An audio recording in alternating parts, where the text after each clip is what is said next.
With the introduction of Breeze, the current meta is going to be blown away by its unique map design. Now, in my opinion, its large size and openness of the bomb site will make lots of agents that we've become used to seeing a little less common. Thankfully, though, we have 2 weeks to figure out a game plan, so what better way than to theorize about the potential best agents on this new map. What's going on, ProGuides family? I'm Kangas, and today I'm walking you through who we think are the 5 best agents to dominate Breeze. Obviously, there will be other agents that work well too, but we think that these 5 are particularly well suited for this map. So try these agents out, and I guarantee that you'll breeze through the competition. So right off the bat, a pretty obvious one. Viper has been the most buffed agent since Valorant released ever since last patch, when they buffed her toxins massively. For those of you who haven't kept up with the patches, her toxin screen and smoke now deal 50 damage up front, and other buffs to her snakebite make her a very dangerous agent. She's been a new favorite pick by some of the top teams on maps like Icebox, Split, and Bind. Well, that doesn't stop there, because we're going to have to add Breeze to that list, as this may be her best map yet. Due to its open design, Breeze is extremely difficult for the other controller agents to do what they love to do: control. Astra can still be played fairly well on this map, and we may even see double controller meta with Astra and Viper, but controllers like Omen and Brimstone are definitely going to struggle more. Omen and Brim will have a lot harder time getting value of their smokes and utilities. Like, think about an Omen blind, it's so easy to dodge that on this map. On other maps, there are clear spots that you want to smoke off, which can help your team retake or take sites. But with so much space and angles to cover, it's nearly impossible to do so with just regular smokes. But you guessed it, that's where Viper and her wall comes through. Her wall seems like the best option for dealing with mid-aggression on the defender side and executing on sites, especially for A-site. It's a big pain trying to smoke off angles for A-site, as there are so many potential places that people could be holding. By cutting A-site in half, you give your team a much better chance of taking that site without taking some dangerous fights. There's also really easy sight lines to play post-plant with Viper Molly, and her smoke can be used to deal with tight chokes like A and B main. Not only that, but her ultimate can be used on either site to defend or push sites. Specifically, I believe her ultimate is great for taking control of B main off the start of the rounds, and it's great for helping to close out rounds once you guys have the bomb down. We'll have to see the Breeze meta develop, but many top players, including our Radiant coaches on ProGuides.com, definitely believe Viper is the premier controller for this map so far. And before we get into the rest of our agent list, we got our question of the day. What's your initial impression of Breeze so far? Do you love it, hate it, or are you kind of unsure right now? Let us know in the comments down below. Personally, I love this map so far and think it's a really good breath of fresh air. My only concern is how it might play in competitive, and I wonder how obnoxious opping on this map might be at the start. But as a not player myself, I'm also very excited about that. Alright, moving on to the next agent that we think will be insane on this map. We got Skye coming in as a surprising best initiator for Breeze, and let me tell you why. Although Skye's a little hard to use well and somewhat underwhelming when it comes to information gathering and solo play in ranked, I think Breeze is a map where a lot of her latent potential can be unleashed. You might get tired of hearing me talk about how open this map is, but it is truly the main factor on why the agent meta with Breeze might be the most unique we've seen out of the 6 maps we have currently. Now, by no means are agents like Sova and Breach bad as initiators, but Breeze is not only open, but there's lots of ways to tiptoe around cover to hide from Sova darts. And also, Breach doesn't have enough reach to really impact the site take heavily.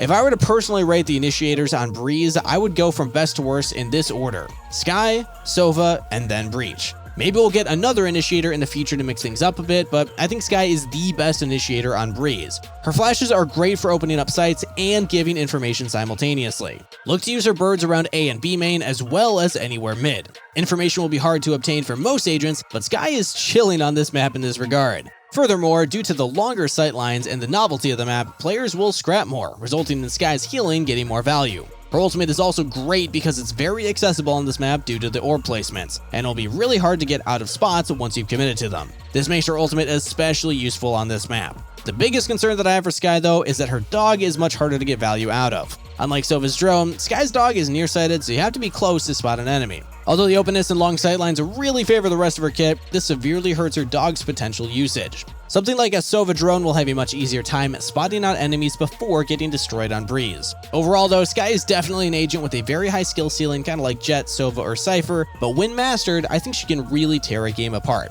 So pick this agent if you're up for a challenge and want to polish a diamond in the rough. Sage is a sentinel that's had her kit tuned back many times. In fact, she's probably the most nerfed agent thus far in Valorant's lifecycle. Since beta, she's been a must-pick on most maps due to her resurrection and ultimate, coupled with her unparalleled stalling abilities. Her potential to stall out rounds single-handedly has led to some major nerfs, specifically targeting her wall and slow orbs. Even though Sage is no longer the one-woman stalling machine that she once was, her kit is currently undervalued and probably one of the strongest agents on 2 specific maps, these being Icebox and Split. Like Skye and Sova, this unique map allows her to shine as other agents fall flat. Already within the first day of release, I've seen some crazy interesting wall boosts that can be done. One of my favorite is on the A site behind one of the tall boxes. Because there's a tree covering it, this is a great wall to use to cheese the attackers on round.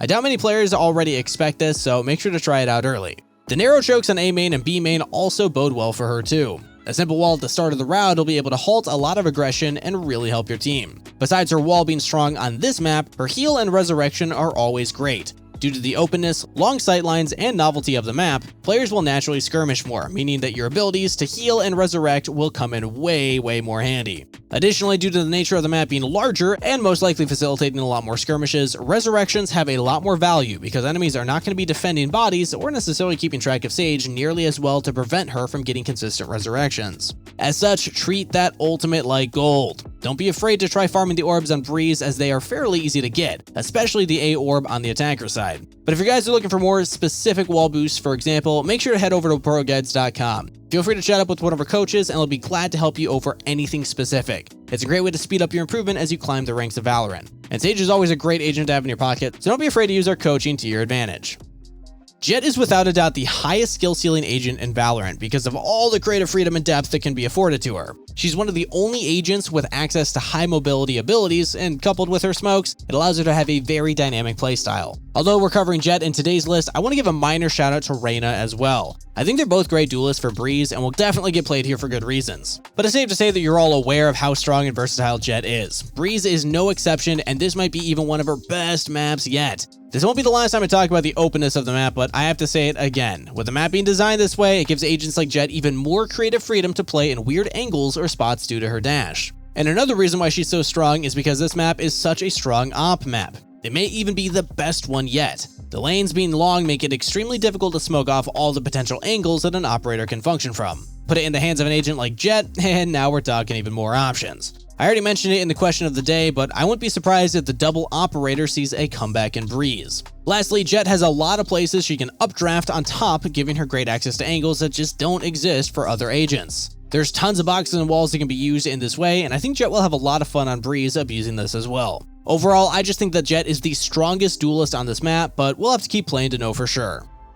Now this one might surprise some of you, as Yoru is one of the least played agents in high elo competitive, and for a good reason. But that could very well change with this new map. There are some great teams that are running him on Bind right now, but Breeze might be another option. The open space allows his teleport ability to keep riding down walls. I've thrown his teleport towards the backside of A and it's gone all the way to defender spawn. I can imagine a lot of people will find out more unique stuff like this as the map is played more. Because I also think the Viper will be meta on Breeze, this will only help Yoru get more value out of his fake footsteps. With her wall cutting off vision or her ultimate down, you can use these abilities to help sell your fake footsteps even better. His ultimate is also great on Breeze because there's a lot of space that you can move between. In other maps, you'll be easily spotted, but you might be able to sneak past people if you move carefully here. With so many lanes and space to cover, you can especially sneak around people on the defender side. Usually you'll have to deal with Cypher or Killjoy utility, but these two agents might not even be that great on Breeze, which indirectly means that Yoru is more powerful. Lastly, Yoru's flashbang feels great as you can throw it deep or close. Agents like Phoenix might have trouble getting good flashes out due to how open the map is and the ranges that people can play at.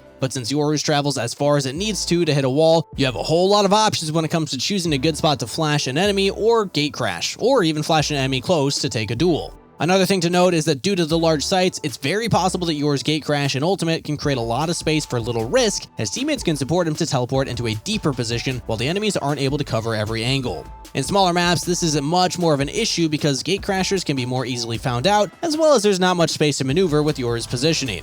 On this map though, things can change a lot more. In fact, Yoru's kit would be strong even on defense because his gate crash allows him to take very risky duels in the open or in off angles and can still escape without too much risk. And now this one might be far-fetched, but hear me out. I actually think that there could be a world where Yoru could make an argument for being given the operator on this map because of that exact reason. He can play some insane angles that even Jett can't escape from after fighting.